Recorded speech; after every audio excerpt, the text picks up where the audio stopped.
Stick to the one thing that you have to fix first to unclog the whole system. You guys have spent the last several years tying knots in your practice. And now you're here this weekend and you think that we're going to untie all these knots in the next 2 days. That's not what we're here for. We're here for one thing. There's one thing that's stopping your practice from moving forward, and your job over the next 2 days is to identify that, and we're going to help with that. But once we identify that one thing, here's the thing that's going to be on you guys' shoulders. When you go home, here's the risk that you have.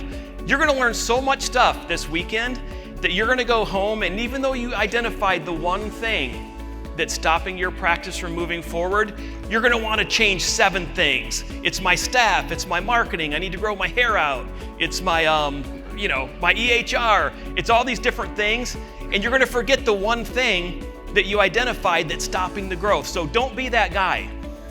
Stick to the one thing that you have to fix first to unclog the whole system. Or you know what's going to be worse? What's going to be worse is the people in this room that identify the one thing, and then it stays in a notebook, and you never look at it again, and you never do anything with it. Don't be that guy either. Here's the thing I'm going to leave you with before I get Dr. Gum up here to get this rolling. First of all, is everybody awake? Oh man, that sounded like a lot of doctors that have empty schedules. Let's try that again. Is everybody awake? Everybody except for John. We'll get you there, buddy. Don't worry. I burned him out in Trigenics, so I'll take responsibility for that one. Here's the thing, guys.